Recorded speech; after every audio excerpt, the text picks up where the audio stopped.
Good afternoon, ladies and gentlemen. Welcome to a live talk with David Rifkind on Scandinavia, brought to you by Architectural Adventures. During today's live talk, we're going to learn about Stockholm, Copenhagen, and Oslo, as well as learn about the Architectural Adventures itinerary for this trip that will be occurring July 27th through August 6th, 2018. A few administrative items before we get started. This webinar is being recorded. We will be sending you the recording as well as the catalog for this trip early next week. I do currently have all attendees muted. If you have any questions, you can ask in the question function in your right-hand window and go to webinar. And at the end of the presentation, there is a slide that has all the contact information should you have any questions regarding this trip or any other Architectural Adventures trip.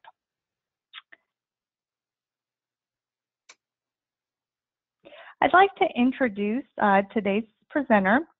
Professor David Rifkind is this trip's subject matter expert. He will be traveling with attendees in July, and today he's going to give you a little bit of a sneak peek into what you could be learning during this trip. Professor Rifkind is a professor of architectural history, theory, and design at Florida International University. So welcome, Professor Rifkind. Thank you so much for taking the time to be here today. Well, thank you for having me.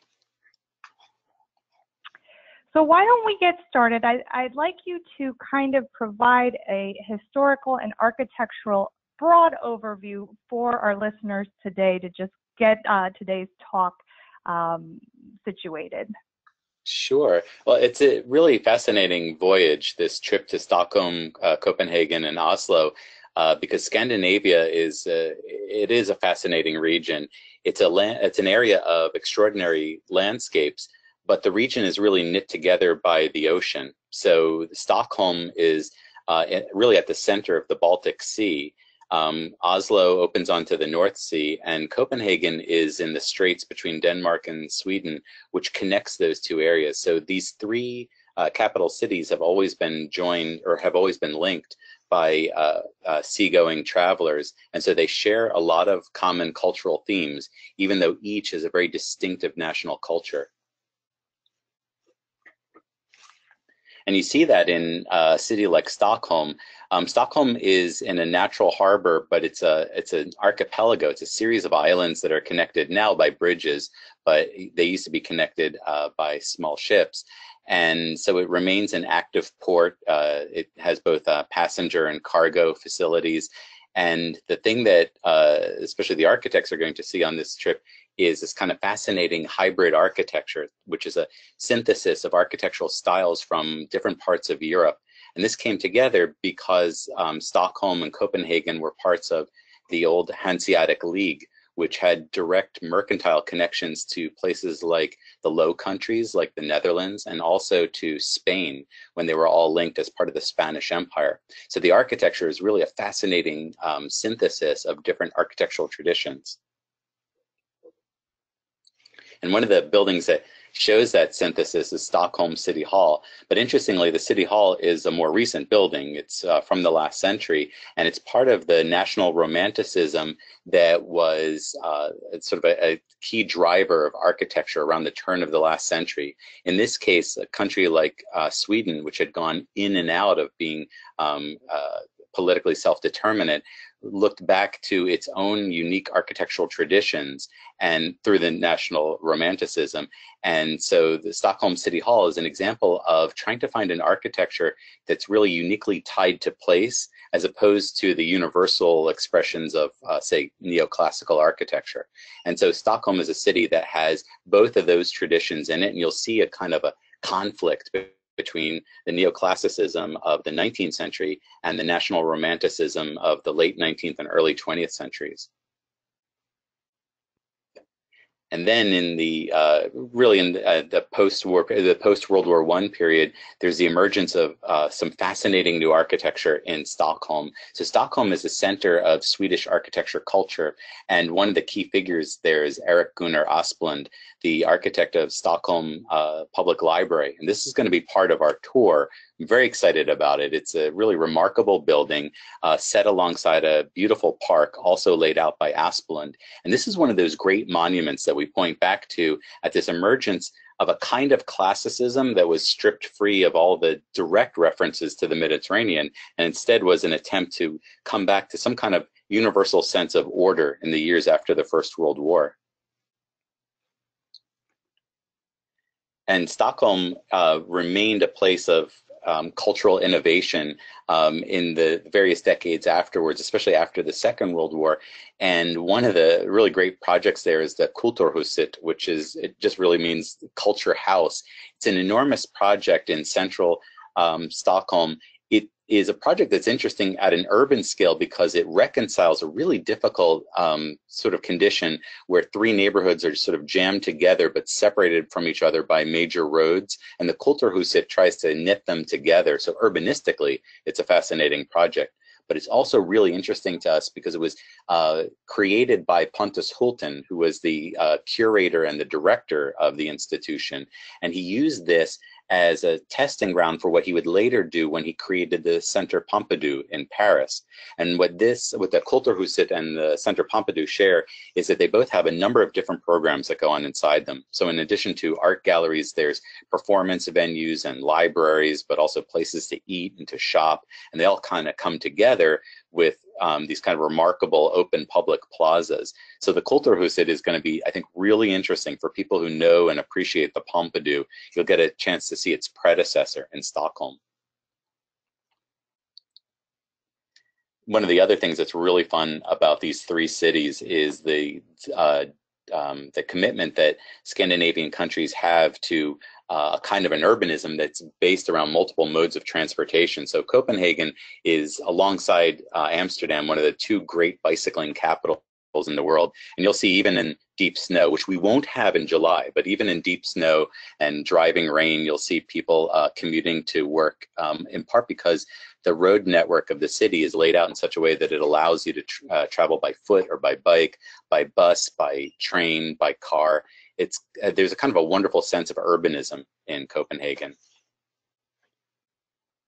And as somebody who's also really deeply involved in urban design, teaching, and practice, I'm also fascinated by the way that Copenhagen, like Stockholm to a degree, but especially Copenhagen, is able to reconcile an interest in preserving historical architecture that can go back as much as 500 years and reconciling that with the needs of a modern city. And it has become just one of the most livable places in the world.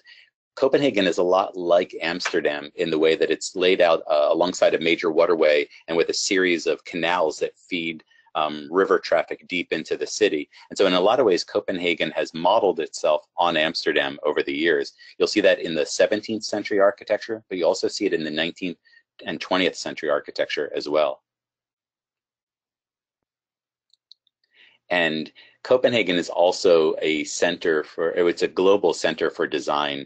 In the 1950s, in the period right after the Second World War, there were a number of architects who practiced in Copenhagen and were also accomplished designers of furniture and lighting.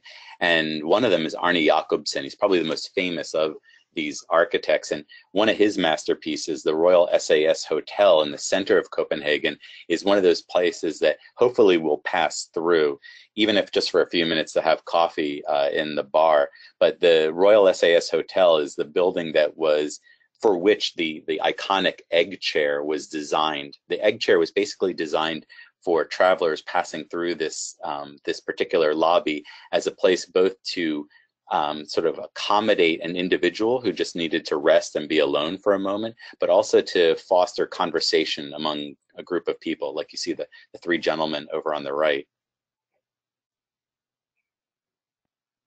And so part of our time in Copenhagen is going to be, you will have a chance to see things like the work of figures like Arne Jacobsen in situ in the place where they were designed, but we'll also have a chance to see one of the really interesting new urban districts that's been laid out in Europe. And this is the part of the city that stretches south from the center of the city toward the airport. It's a region that used to be open. It was basically green fields, but now it's been redeveloped as a series of residential districts that, as they get closer to the center of the city, become progressively more dense. And as they get close to the city, the sort of the node that links central Copenhagen to this new district includes both an extension of the university and a cultural center that is centered on the new concert house by Jean Nouvel. And this building is really spectacular. I've seen it in daytime and at nighttime. It's kind of magical the way that it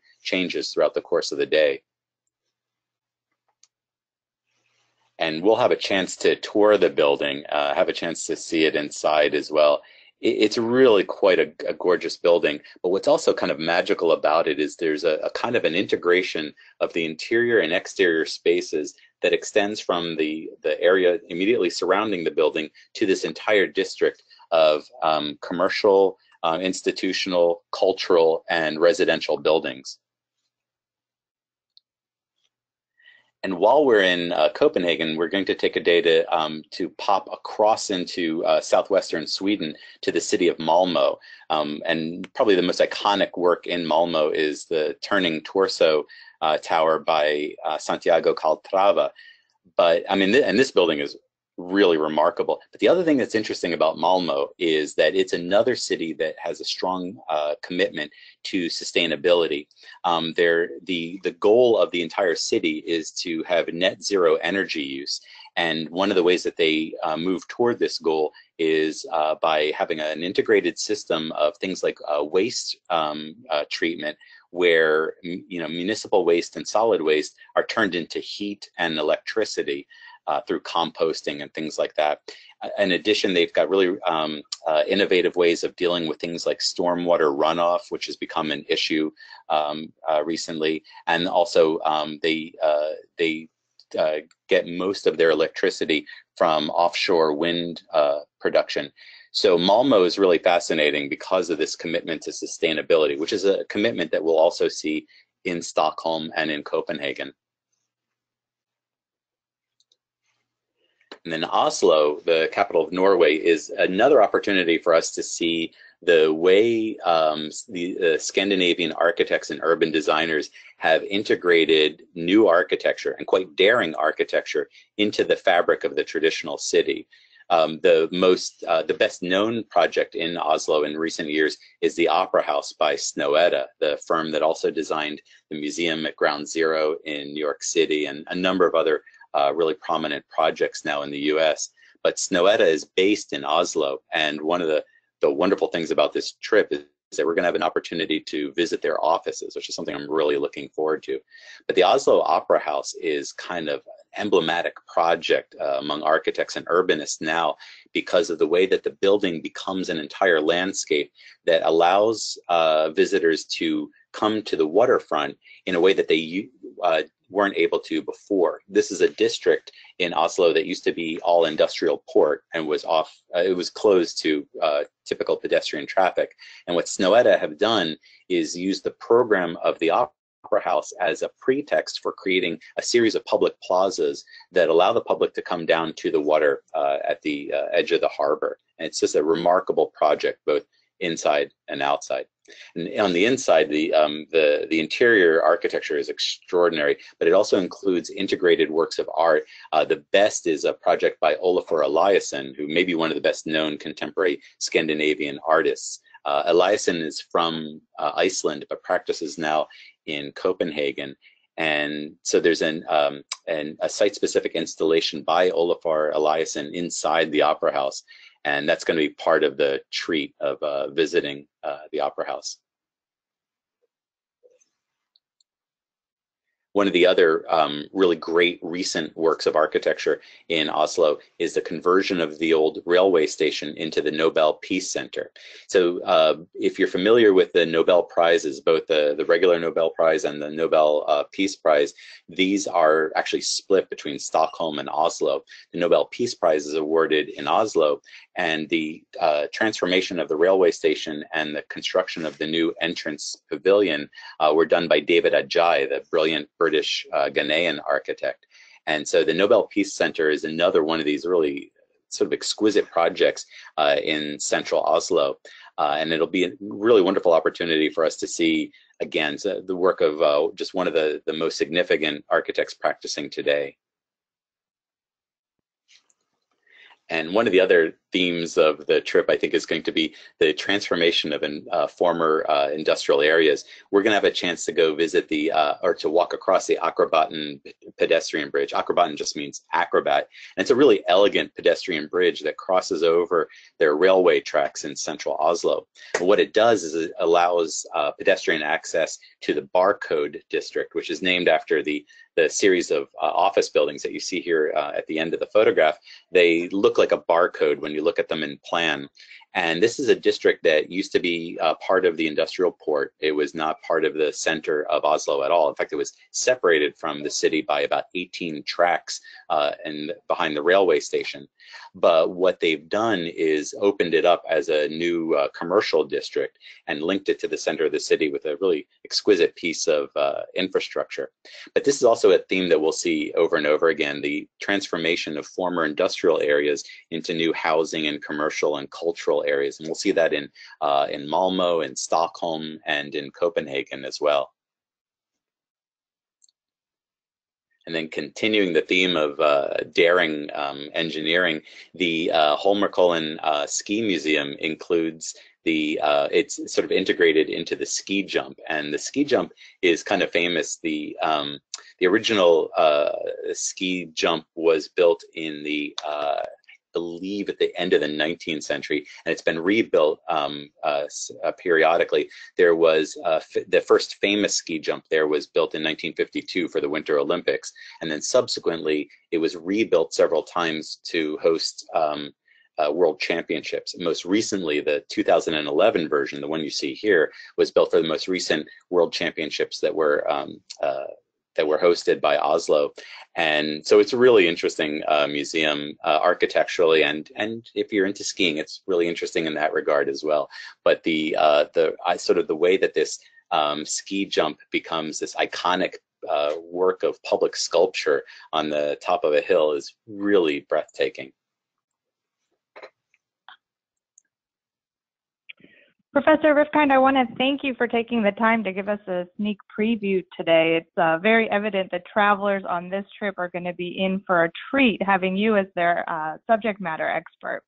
So thanks again. I'm going to end today's discussion with a little bit more information for our listeners on the trip itself. This trip is brought to you by Architectural Adventures, which is the official travel program of the American Institute of Architects. We specialize in small group tours that go very well beyond the simple sightseeing. As you can tell, there's a very large educational component where you're learning about the architecture of the sites that you're visiting. You're engaging in discussion with the subject matter expert and your peers, and you're getting educational guidance and commentary as you go along. The itinerary for this trip to Scandinavia is laid out. Again, the trip will be taking place from July 27th through August 6th of 2018. The price is $39.95 per person, and that's based on double occupancy. There's a $500 single supplement as well. And there will be a slide in the PowerPoint if you have any questions on the itinerary, pricing, or the catalog, you can reach out to us as well. This trip is eligible for 22 learning units for AIA members. It is not a requirement to be an AIA member to attend at any rate. However, if you are an AIA member and would like to get some continuing education, this trip will be eligible for up to 22 learning units. I've also given some screenshots of the hotels, the accommodations, a sampling of where you'll be staying during this trip. One of the hotels is Hotel Burns in Stockholm. As you can see, a beautiful snapshot of the interior of the hotel here. In Copenhagen, you'll be staying at the AC Marriott Bella Sky, which subsequently Professor Rifkind has already stayed in. Would you like to tell us a little bit about this structure? Sure. I got to say that when I stayed there, I only stayed there because it showed up as really cheap online and had no idea what the building was like. And I was so pleasantly surprised. It's actually a delight to stay there in the hotel. And it's designed by a really prominent firm called 3XN, whose work we'll see all over Copenhagen, but especially they are the designers of the Blue Planet, which is the large aquarium in Copenhagen. This building is also very close by a couple of major projects by Bjarke Ingels and big architects. So it's part of this district that's filled with really fascinating contemporary architecture. And we're just really lucky to be able to stay there. Wonderful. And one more shot of the accommodations in Oslo. It will be the Scandic Holmenkollen Park. This looks like a beautiful structure. And if you have any questions on the accommodations, please don't hesitate to reach out to us. And we'd be happy to answer any questions that you have. Before we look at questions from our listeners today, I did want to show you the 2018 trip schedule from Architectural Adventures. Professor Rifkind will also be the subject matter expert along the Rhine River tour, which will be occurring in July. So he will continue. Oh, I'm sorry. Well, he'll continue to be travel expert for Architectural Adventures. So you can look forward to hearing from him, not on just this trip, but many others as well. And again, you can learn more on our website about this trip or any of the other trips that we have on the schedule for 2018. If you have any questions, please don't hesitate to contact us at 1-800-293-5725 or travel@architecturaladventures.org. You can also see all of the itineraries and beautiful images of where we'll be traveling to at architecturaladventures.org. I do believe we do have one comment so far from listeners, so let me go ahead and read this comment. And Professor Rifkind, if you can answer, let us know. If not, we will get the answer Sure. at a later date. But this commenter says, I hate tours that herd tourists to cathedrals. However, I've seen some photos of Copenhagen's cathedral. Will we be able to see it during some free or with the group, some free time or with the group? Love this presentation and look forward to the trip. Thank you so much for your comment. Any feedback on that, Professor Rifkind? Well, thank you for the kind words. As far as the time, I would imagine that you'll have time to visit some of the other landmarks. One thing about Copenhagen is that it's a relatively compact city that's very easy to get around, both by foot and by public transit. They have a terrific public transit system. So our hotel is really only a few minutes away from the center of the city. And so if there's any extra time, I'm sure you'll be able to visit the cathedral. I'm not sure which building they're talking about, if it's Church of Our Lady or if it's one of the 20th century churches, but you should be able to, I'm sure you'll have enough time to go through all these buildings that are in the heart of the city. Wonderful. And that looks like that's the only comment that's come in. So again, Professor Rifkind, I want to thank you so much for your time and effort. This is such a great sneak peek. I'm sure travelers are extremely excited for being able to travel with you later on in the summer. So again, thank you so much. And thank you to all of our listeners. We hope that you enjoyed today's webinar and found it interesting. Again, we will be sending you the recording along with the catalog for this trip early next week. So please stay tuned for that. Again, thank you all, and we look forward to traveling with you to Scandinavia. Have a great afternoon.